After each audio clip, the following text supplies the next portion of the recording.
Yes, indeed. I think there was some, what I can safely say, was a kidnap or holding me hostage for close to 1 hour by thugs who were about 20 or so.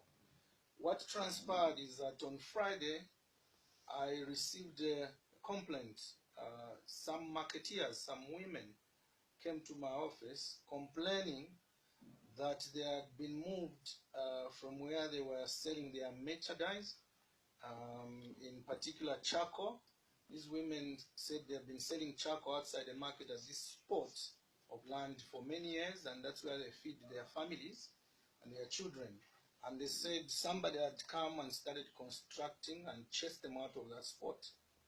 So I went for fact-finding mission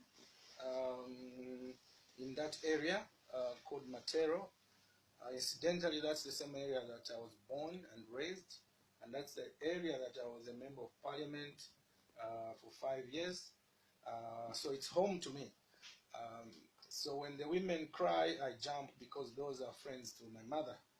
So, and also it's my duty to respond when there's such cries from people who claim they've been displaced.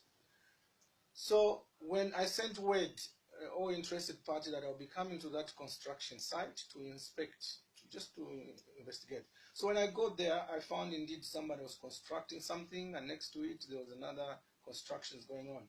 So I told them to stop and come to my office with documentation supporting who gave them authority to construct. The council needs to give permission for anyone to construct. So I said, bring your council papers and bring any paperwork that you have. And that's how I left that place. And I stopped at another place that was reported to be having some construction that were illegal. So I left instructions there that tell the owner to bring the papers to the office. Then I left.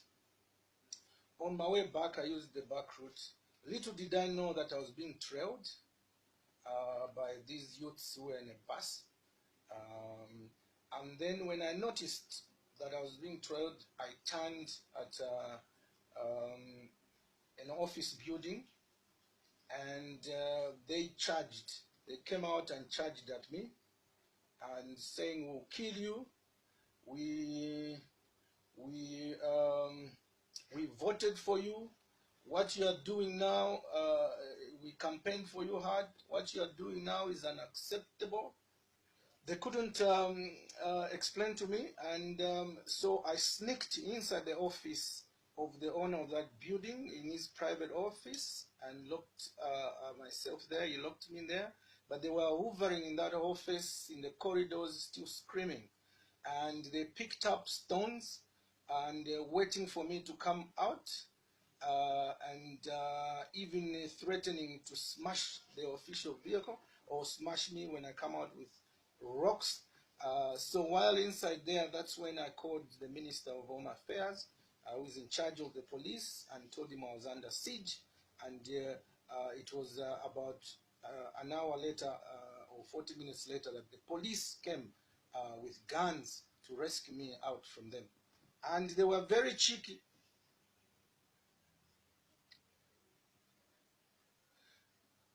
I've seen them before from Matero. If anything, I saw them in my campaign before, because I saw many youths. They were representing those who have interest over that plot of land that I went to inspect. And I believe those are the ones who funded them to give them money to hire a bus and to come after me to intimidate me.